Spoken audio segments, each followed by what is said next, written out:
Thank you. It's the 20th of December. This is Rabbi Levitt, Gemora.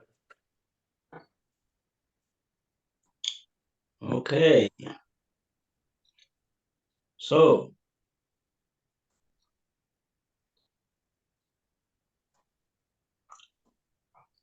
I think that we conclude this discussion about the paying the guide. We did the donkey drivers. We got up to the boat situation, which we thought was a related case. We should really identify the Gemara we're doing for the record. You're up to 116b2, the bottom of the left column. Oh, I see. Okay. We didn't do the, we just started and mentioned it quickly. Yeah, right. Okay, so let's start from there again. Tan Rabbanan, Sfina Shahaisa Maleches Beyam. So this is found about the 20 lines down from the top of Kuf Tez Zayin Amid base 116b. 20 lines down, it's the second set of 2 dots on the page as you go down. First word in the line is Mitirusa.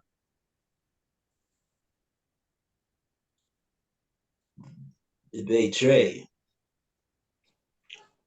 And we're just going to start with Tuf Resh Tana Rabbanan, Sfina. Everybody got the place? Yep. I don't. Let me know, because I walked away. 116B2, left-hand column, Right. all the way at the bottom. Oh, Gemara answers all the way on the bottom right? The Gemora cites a related brisa, bottom left. Oh, okay, got it. All right. Okay, want to read Alan? All right. The Gemara cites a related brisa, Tana Rabbanan. The rabbis taught in a brisa, Sefinor She or Yasor Mahala Ches Biyom, concerning a ship that was traveling in the sea, or made El Hor on Nacha Shol the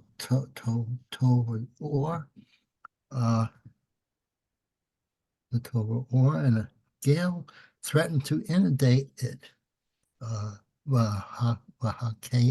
Lo mi masa or, and the passengers lightened its load by throwing some of the cargo overboard.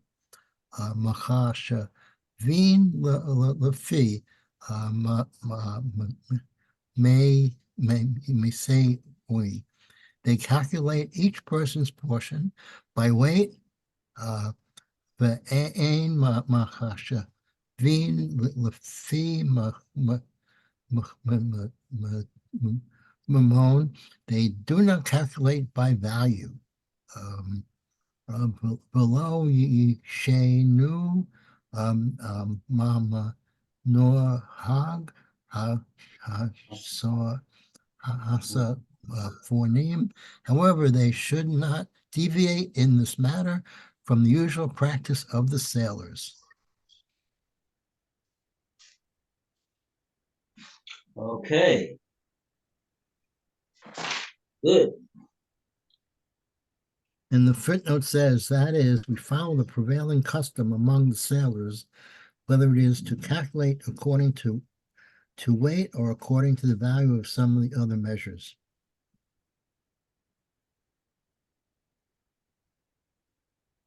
Okay. Yes. Right. A nachshol, a hurricane or some type of a storm. A storm. Nachshol is a sa'ara, a storm. tova. So the boat is in danger of sinking. Vehikilu mimasa'ah. So they need to lighten the amount that the boat is carrying in order that the boat won't sink. So how do they make the calculation? Mechashvin lefi masoy ve'ein mechashvin lefi mamon. Rashi says, Rashi Masu mechashvin lefi masoy.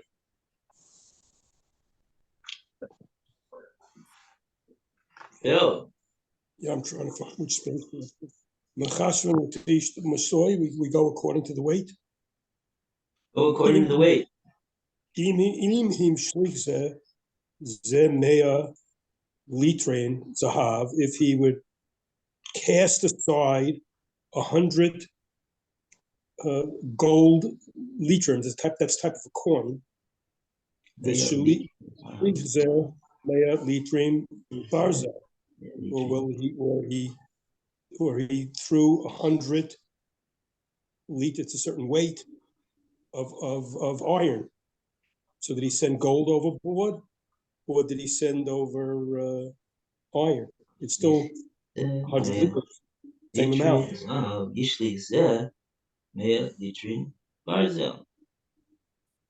I think the point of Rashi is that since we go according to the weight, we don't go according to the value of what's being thrown over, because the whole point is that the boat needs to have less to carry in order to stay afloat. So therefore, if somebody would throw over mea litrin, which is a certain weight of gold, so even though that's very valuable, but Yashlik Zeh, the other one, to do according to the, in other words, the other one could also throw over mea litrin of whatever it is that he's got, because it weighs the same. The fact that it's barzel, it's not as valuable as the zav at all, but it's got the same weight. So he would fulfill his obligation of lightening the load of the boat by throwing over something that was mea litrin, even if it was worth much less. That's immaterial.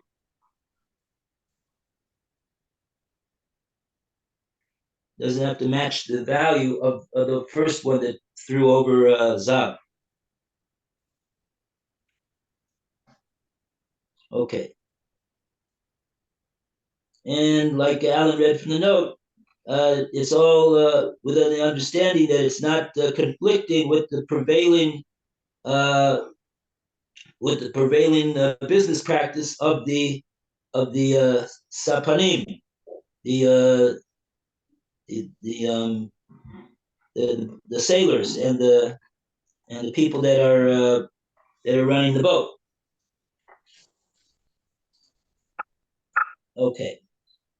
Okay, then we got Rishoin Hasapanim, Lahasnos. Further in the Brisa.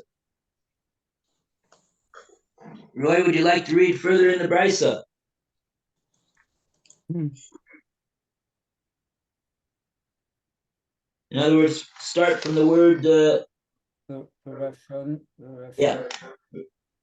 Rashain. Hasapinu. Roy, you're very soft. Rashain.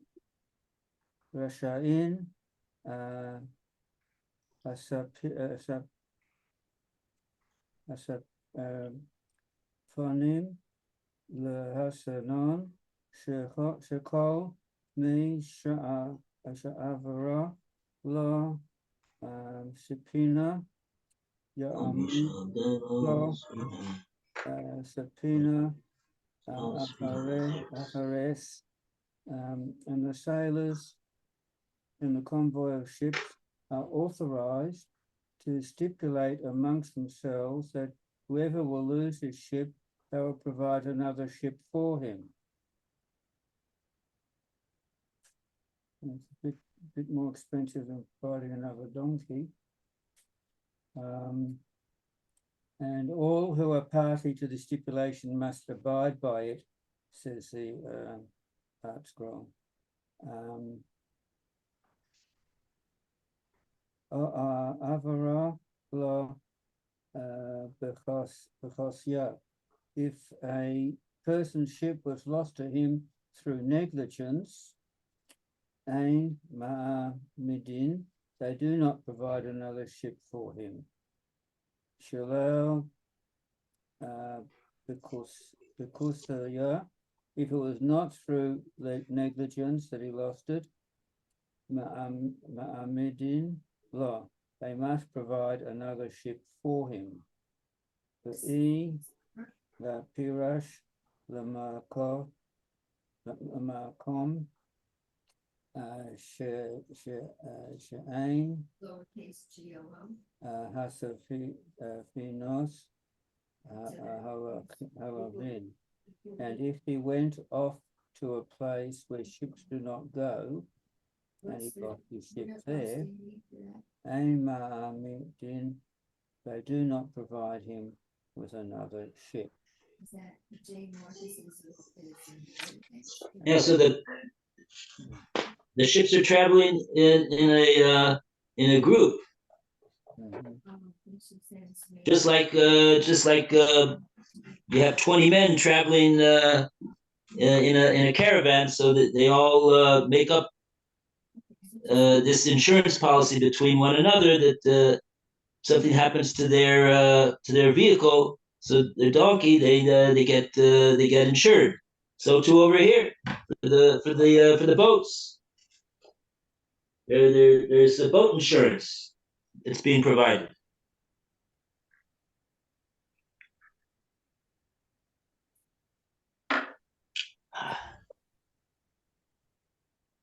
Okay.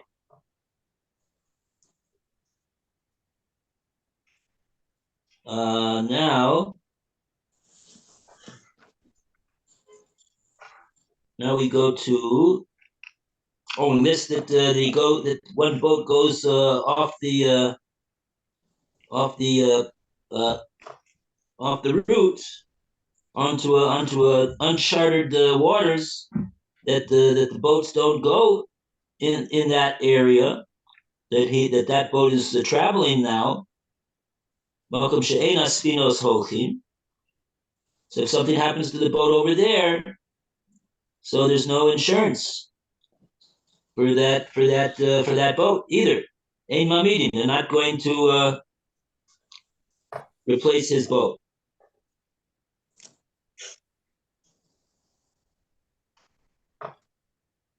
I mean, I don't know exactly why it needs to be said. I guess it's not clear that such a case would be a case of pshia, of fault.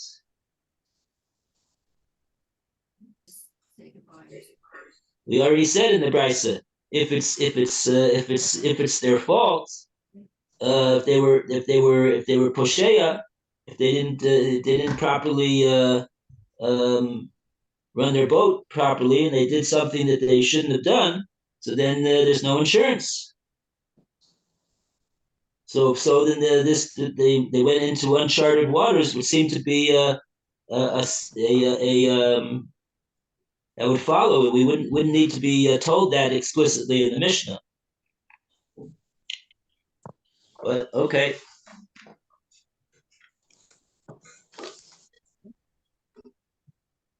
Rashi doesn't comment on that. And now we go to the next. We don't have any Rashi yet. No Rashi yet.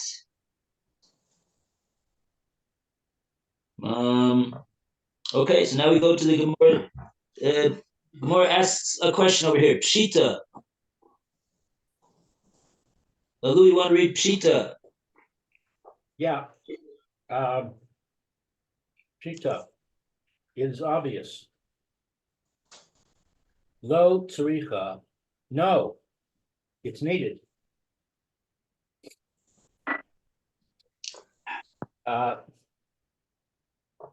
Div nitan mirachaki kad ashla uvesish rei mirachake trei ashle.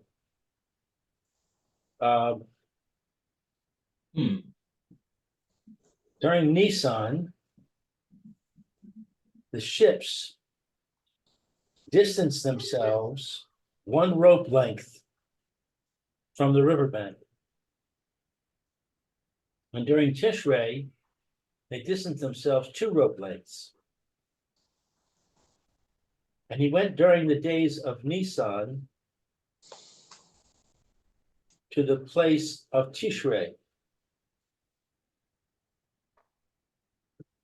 So Tishrei is 2 ropes.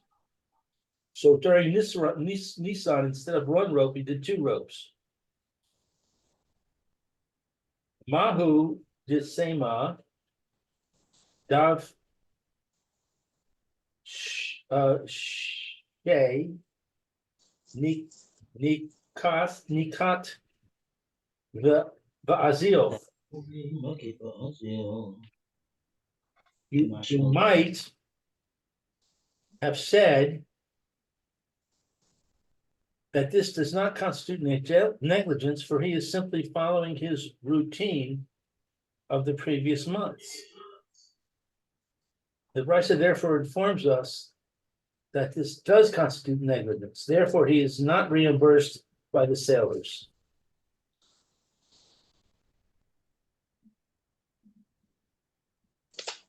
I'm confused by this. He was more cautious, so why should he be considered negligence? He's more cautious? Yeah, because it says on Nisan, it's 1 rope length from the shore. And during Tishrei, it's 2. So he goes on during Nisan, and he follows the custom of Tishrei, which means he's leaving more space between himself and the shore than he needs to. So that's not negligence. That's being overly cautious.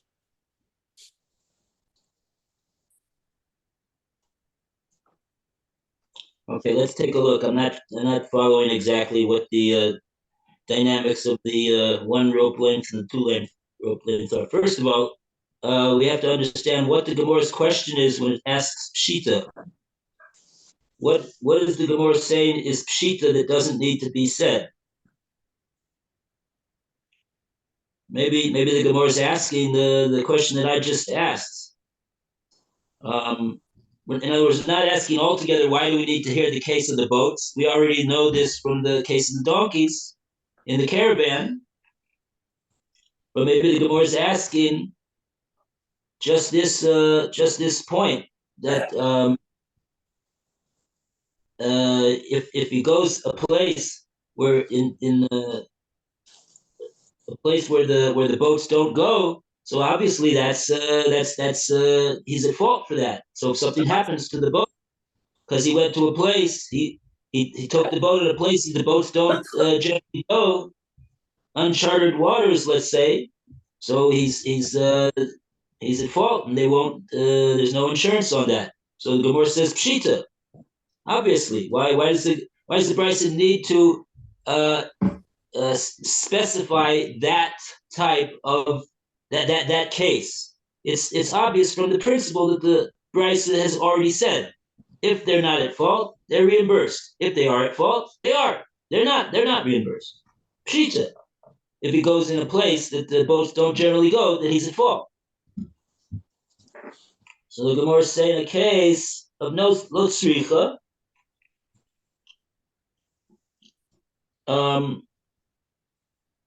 That part of the Mishnah is talking about the following scenario. Okay, B'Nisan Merachake. Oh, actually, we have a Rashi over here. Maybe maybe Rashi can explain us what is what's this dynamics over here. Benisan, let's read Rashi Benisan, Phil. Where is that? Nissan. Yeah, it's right. It's at the end of the lines of the Bach. Ah, At least on my page it is.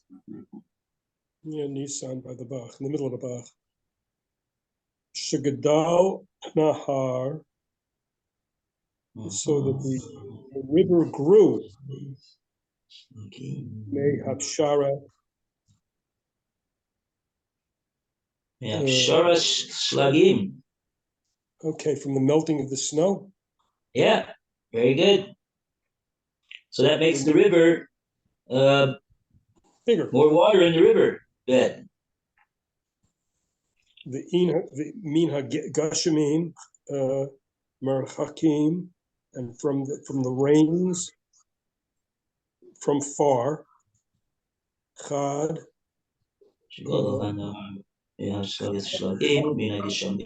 So therefore, Gadol. It's a full asla. Asla is like a toilet bowl, but it's something is therefore full. Marchakim Chad Ashla. We said that Ashla is a certain measurement of distance. Okay, one ashlar away. Malay full. The Hevel Isfatanar. So from the lip of the banks of the river. So when you got a lot of water in the riverbed,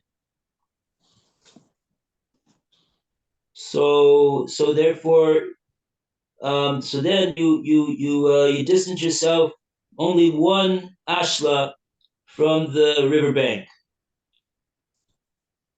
into the middle of the river. That's the accepted proper practice. Okay. Oh, but Tishrei, what's in Tishrei? Okay, but from the edge of the banks of the river, Shehamayim Tasrim. Chaserim. Okay, the water is lacking in Tishrei. Yeah, much more water in the spring from the fall off of all the winter snow and the overflowing rain in the winter. You can have an overflowing banks of the river in Nisan, but in Tishrei, it's the end of the summer and water is lacking. The Hasfina, Sheshet, Etzel Sfat Hanahar. So the boat is going to be calm against the river, more or less. Isn't God says it like weak against the banks of the river? Gosheshet, Goshesh, Gush, from the word gush, a double gush.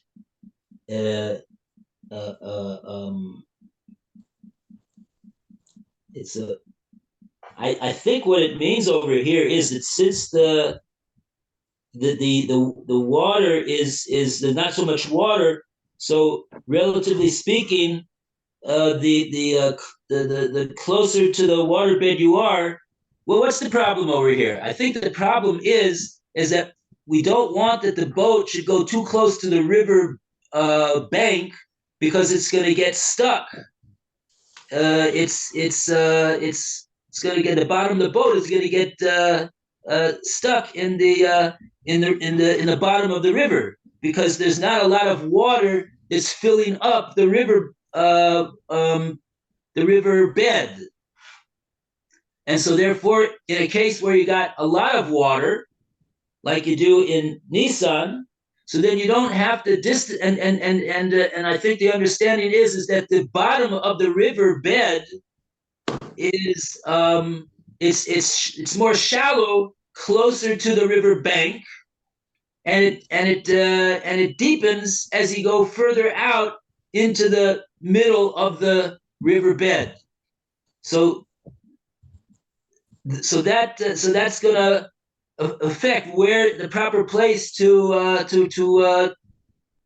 sail the boat is going to be, because you don't. I'm understanding the whole issue is that you don't want the boat to get Land stuck. You know, land to get what?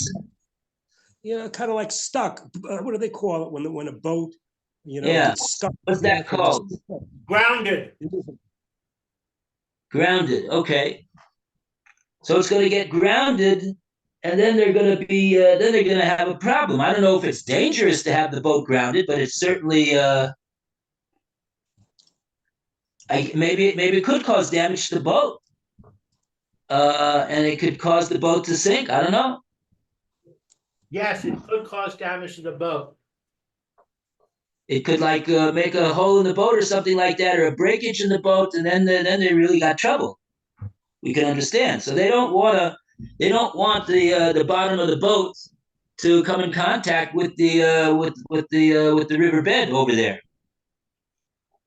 So in the Tishrei, when you don't have a lot of water in the riverbed, so you gotta it would seem that you gotta stay further away from the bank of the river in order to avoid getting grounded by the bottom of the riverbed.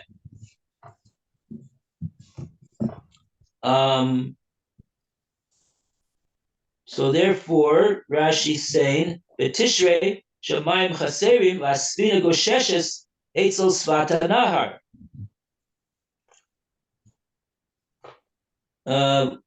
Yeah, you want to continue, Regilim? Okay. Well, let me see. We're almost at the end of that, Rashi. Okay. Yeah.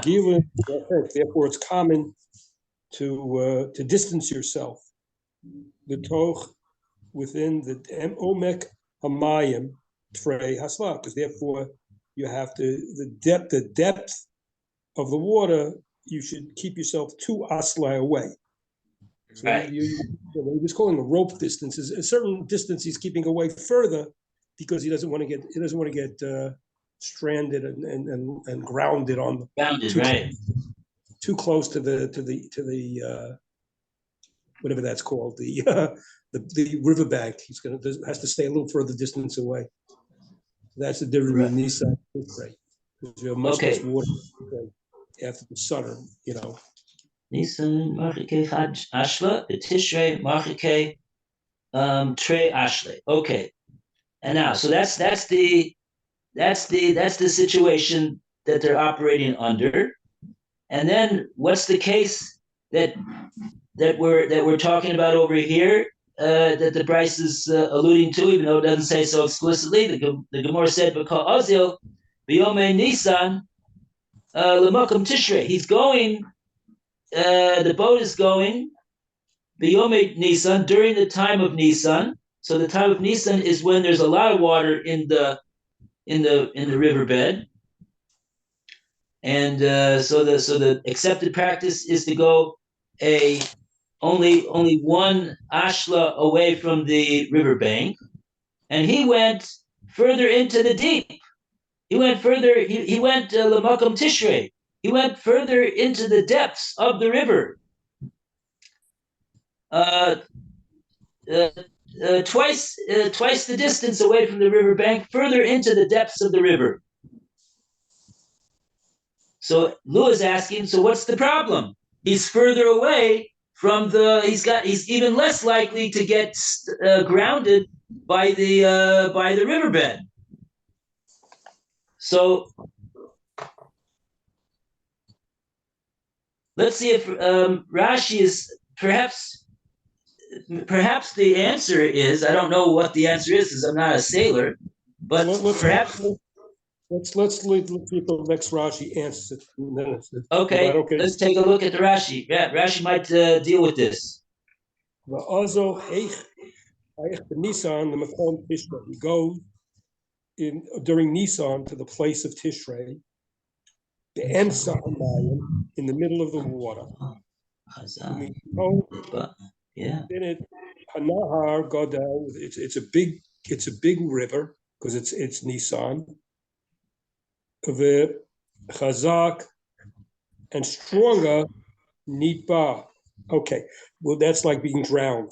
So basically the answer is he's going to since he's going during a Nisan time away, he's going in a dangerous place because the river, it's so strong, the river at that point in Nisan when he's doing it that he may whatchamacallit, that the river may it'll cause him to sink, to go overboard because of how strong the river is at that time. Yeah, right. Exactly. So like Lou said, there's no problem. There's no problem of Gosheshes Eitzel Svata Nahar getting grounded by the by being too close to the river bank. But there's another danger of getting too far into the depths of the river, which is at this time of year in Nisan is Gadol b'Chazak. And so therefore there's a problem of there's a danger of traveling in that place because that could Rashi says nitba, it could sink, the danger that it'll sink in such a situation. So therefore that is why he's posheya for traveling in that place at that during that time of year, even though during the time of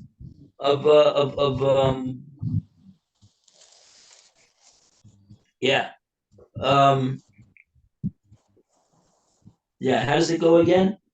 Nissan, he's got to go only what? Even though he's not in danger of grounding, there's another danger.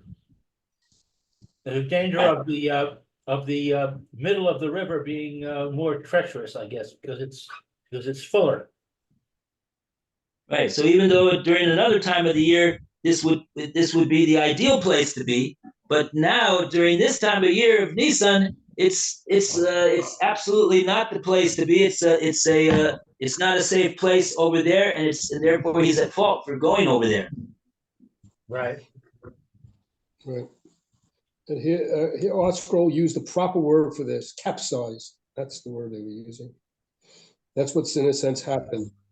Because he kept further away in Nisan, he found himself in the middle of a swollen, surging river. So the question is, L'chora, this is also pashit. No, isn't this pashit that if such a case like that, he's at fault, and we're not going to insure him if his boat capsizes. So Viter, what did the Gemora accomplish by telling us this whole explanation? Okay. Oh, it's time. It's time. Okay. So I'll leave you with that question. Think about that question.